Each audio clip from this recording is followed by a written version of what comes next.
नमस्कार दोस्तों, स्वागत है आप सभी का पीसीबी कंपोजिट ज्ञान यूट्यूब चैनल में। दोस्तों, इस वर्ष हाई स्कूल और इंटर का बोर्ड एग्जाम फरवरी या मार्च में होना तय है। दोस्तों, बोर्ड एग्जाम में पहला प्रश्न 5 नंबर का बहुविकल्पीय होता है, जिसमें प्रश्न पूछा जाएगा और 4 ऑप्शन दिए जाएंगे, जिनमें से एक ऑप्शन सही होता है, जिसे चुनना होता है।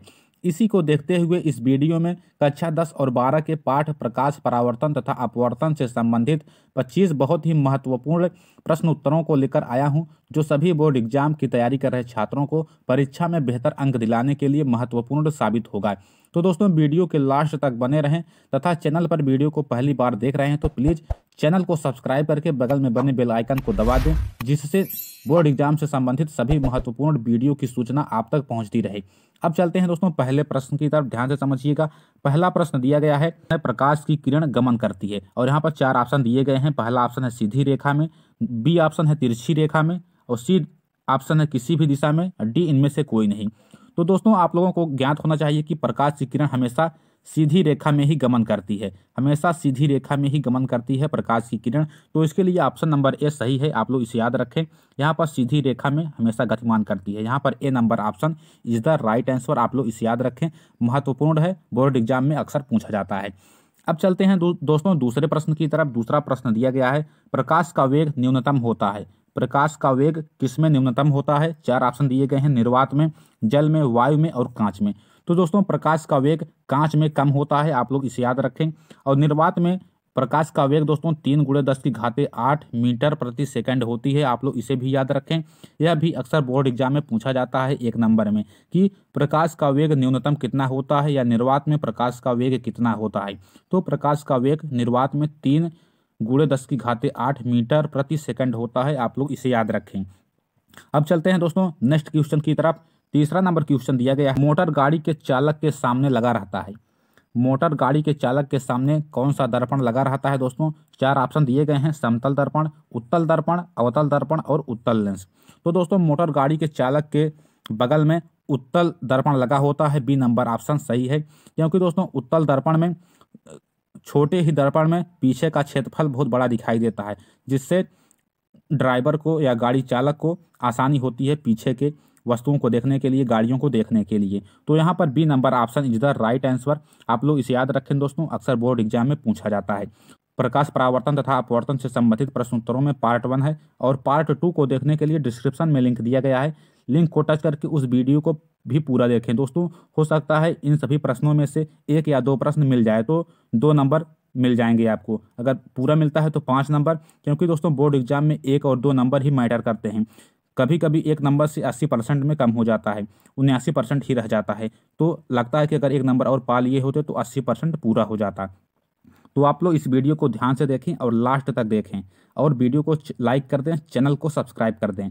और बढ़ते हैं दोस्तों अगले क्वेश्चन की तरफ। चौथा नंबर क्वेश्चन दिया गया है, मोटर कार के हेडलाइट में किसका प्रयोग किया जाता है? दोस्तों, मान लीजिए मोटर गाड़ी है, तो उसके सामने 2 हेडलाइट लगे होते हैं, तो उनमें से किस दर्पण का उपयोग किया जाता है? तो दोस्तों, इसके लिए राइट आंसर है सी नंबर ऑप्शन, अवतल दर्पण का उपयोग किया जाता है। क्योंकि दोस्तों, अवतल दर्पण काफ़ी तेज रोशनी को रिफ्लेक्ट करती है, जिससे दूर की वस्तुओं को आसानी से देखा जा सकता है। तो इसके लिए यहाँ पर सी नंबर ऑप्शन, अवतल दर्पण इज द राइट आंसर, आप लोग इसे याद रखें। अब चलते हैं दोस्तों अगले क्वेश्चन की तरफ, ध्यान से समझिएगा। 5वां नंबर क्वेश्चन दिया गया है, समतल दर्पण द्वारा बना प्रतिबिंब होता है।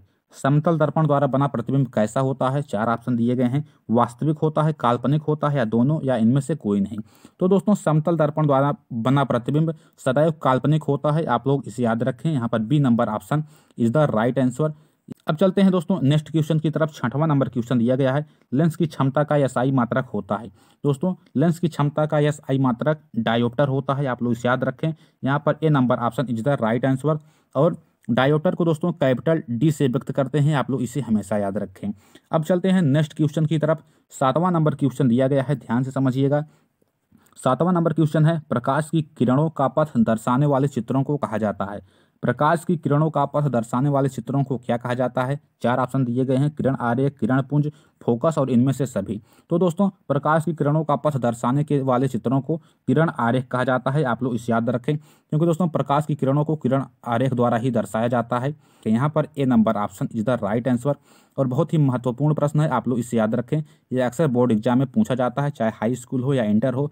दोस्तों हाई स्कूल और इंटर में ही नहीं, अगले लेवल की तैयारी करने वाले छात्रों में भी पूछा जाता है, जैसे SSC, bank, railway, group D में भी पूछा जाने वाला प्रश्न है। आईटीआई, पॉलिटेक्निक में भी पूछा जाता है। तो आप लोग इसे याद रखें। यहाँ पर ए नंबर ऑप्शन किरण आरेख इज द राइट आंसर। अब चलते हैं दोस्तों अगले क्वेश्चन की तरफ। 8वां नंबर क्वेश्चन दिया गया है 2D, डी मतलब कि डायोप्टर। 2 डायोप्टर क्षमता वाले लेंस का फोकसांतर क्या होगा या फोकस दूरी क्या होगी। तो दोस्तों इसका सूत्र होता है, आप लोग इसे याद रखें, P बराबर होता है 1/F, 1/F। और एफ किस में रहेगा दोस्तों, हमेशा मीटर में रहेगा।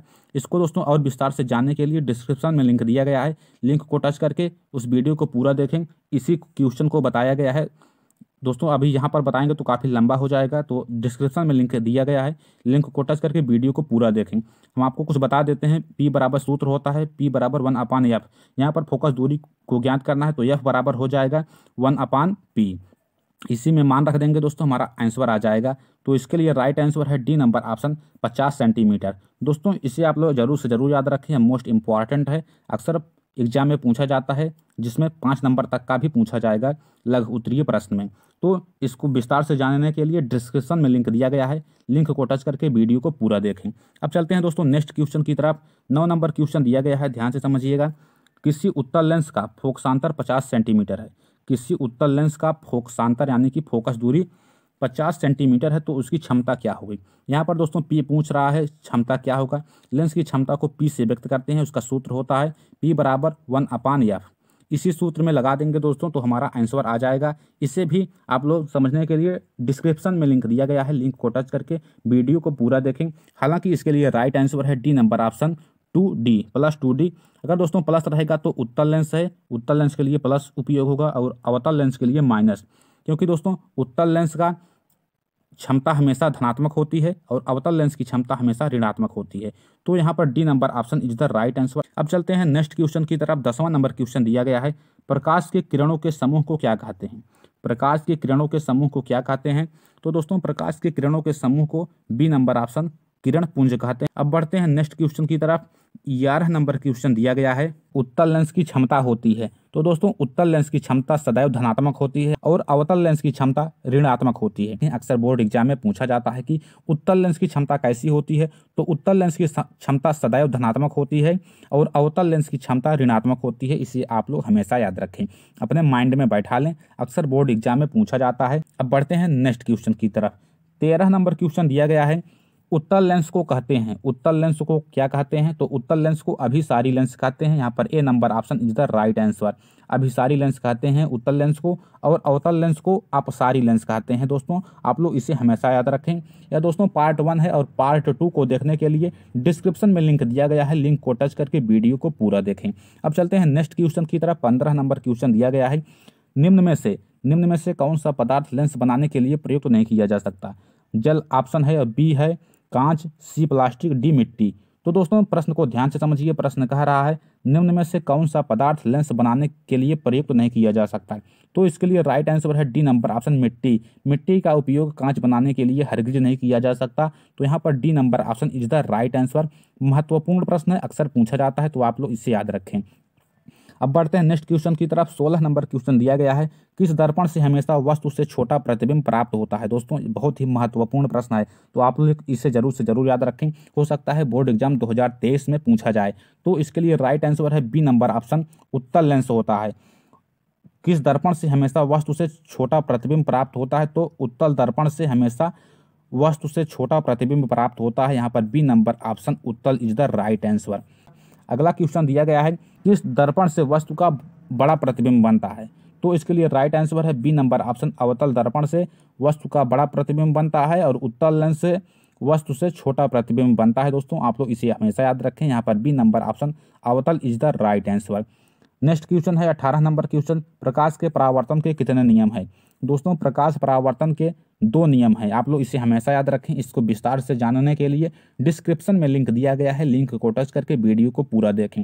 प्रकाश के परावर्तन के दोस्तों 2 नियम हैं। पहला नियम है आपतित किरण और परावर्तित किरण तथा अभिलंब तीनों एक ही तल में होते हैं। और दूसरा नियम है दोस्तों आपतन कोण आई और परावर्तन कोण आर सदैव बराबर होता है, यानी कि आर बराबर आई। इसलिए दोस्तों आप लोग हमेशा याद रखें। और भी विस्तार से जानने के लिए कि आपतन बिंदु किसे कहते हैं, परावर्तन बिंदु किसे कहते हैं, आपतित किरण और परावर्तित किरण किसे कहते हैं, अभिलंब किसे कहते हैं, उसे जानने के लिए डिस्क्रिप्शन में लिंक दिया गया है, लिंक को टच करके वीडियो को पूरा देखें। यहाँ पर राइट आंसर हो गया बी नंबर ऑप्शन, प्रकाश परावर्तन के 2 नियम हैं। अब बढ़ते हैं नेक्स्ट क्वेश्चन की तरफ। 19 नंबर क्वेश्चन दिया गया है, जब प्रकाश की किरण हवा से कांच में प्रवेश करती है तो मुड़ जाती है, किसकी तरफ मुड़ती है? 4 ऑप्शन दिए गए हैं। अभिलंब से दूर हटती है, इनमें से कोई नहीं, अभिलंब के निकट और अभिलंब के समानांतर। तो दोस्तों इसके लिए राइट आंसर है बी नंबर ऑप्शन, अभिलंब के निकट की तरफ मुड़ जाती है। जब कोई प्रकाश की किरण हवा से कांच में प्रवेश करती है तो मुड़ जाती है, तो अभिलंब के निकट मुड़ती है। आप लोग इसे हमेशा याद रखें। और 20 नंबर क्वेश्चन दिया गया है, फोटोग्राफी कैमरा का अभिदृश्यक होता है। फोटोग्राफी कैमरा का अभिदृश्यक होता है तो कैसा लेंस होता है? तो उत्तल लेंस होता है। फोटोग्राफी का कैमरा उत्तल लेंस होता है, अभिदृश्यक लेंस। यहाँ पर A number option is the right answer. Important प्रश्न है, आप लोग इसे याद रखें। अब बढ़ते हैं नेक्स्ट क्वेश्चन की तरफ। 21 नंबर क्वेश्चन दिया गया है, साइड मिरर के रूप में प्रयुक्त किया जाता है। साइड मिरर के रूप में प्रयुक्त किया जाता है तो उत्तल दर्पण प्रयुक्त किया जाता है, क्योंकि दोस्तों उत्तल दर्पण में पीछे का वस्तु सीधा दिखाई देता है और क्षेत्रफल काफ़ी बड़ा दिखाई देता है, छोटे से ही शीशे में काफ़ी बड़ा क्षेत्रफल दिखाई देता है। तो यहाँ पर B number option is the right answer. 22 number question दिया गया है, एक अवतल दर्पण की फोकस दूरी 10 सेंटीमीटर है तो उसकी वक्रता त्रिज्या कैसी होगी? तो दोस्तों उसकी वक्रता त्रिज्या की दोगुनी होती है, यानी कि 10 × 2 = 20 सेंटीमीटर। यहाँ पर B number option is the right answer. त्रिज्या को आर से व्यक्त करते हैं, R = F × 2, यही संबंध है। तो यहाँ पर 20 centimetre is the right answer. 10 × 2 करेंगे तो 20 सेंटीमीटर हो जाएगा, क्योंकि वक्रता त्रिज्या फोकस दूरी की दोगुनी होती है। यहाँ पर B number option is the right answer. अब बढ़ते हैं नेक्स्ट क्वेश्चन की तरफ। 23 नंबर क्वेश्चन दिया गया है, निर्गत किरण एवं अभिलंब के बीच के कोण को क्या कहते हैं? निर्गत किरण एवं अभिलंब के बीच के कोण को क्या कहते हैं? तो निर्गत कोण कहते हैं। दोस्तों आप लोग इसे हमेशा याद रखें, इंपॉर्टेंट प्रश्न है, हो सकता है 2023 के एग्जाम में पूछा जाए। अब बढ़ते हैं नेक्स्ट क्वेश्चन की तरफ। 24 नंबर क्वेश्चन दिया गया है, सरल सूक्ष्मदर्शी में किसका उपयोग होता है? सरल सूक्ष्मदर्शी में किसका उपयोग होता है? तो दोस्तों सरल सूक्ष्मदर्शी में उत्तल लेंस का उपयोग होता है। यहाँ पर D number option is the right answer. अब बढ़ते हैं दोस्तों लास्ट क्वेश्चन की तरफ, आप लोग ध्यान से समझिएगा। किस लेंस के द्वारा सिर्फ काल्पनिक प्रतिबिंब बनता है? तो दोस्तों किस लेंस के द्वारा सिर्फ काल्पनिक प्रतिबिंब बनता है? तो इसके लिए राइट आंसर है बी नंबर ऑप्शन, अवतल लेंस द्वारा। यह रहे दोस्तों हमारे 25 बहुत ही महत्वपूर्ण प्रश्न जो अक्सर बोर्ड एग्जाम में पूछे जाते हैं। दोस्तों यह था पार्ट 1, और पार्ट 2 के लिए डिस्क्रिप्शन में लिंक दिया गया है, लिंक को टच करके वीडियो को पूरा देखें। धन्यवाद दोस्तों। वीडियो पसंद आई हो तो लाइक करें, चैनल को सब्सक्राइब करके बगल में बने बेल आइकन को दबा दें तथा अपने दोस्तों के साथ ज़्यादा से ज़्यादा शेयर करें। मिलते हैं नेक्स्ट वीडियो में, तब तक के लिए धन्यवाद।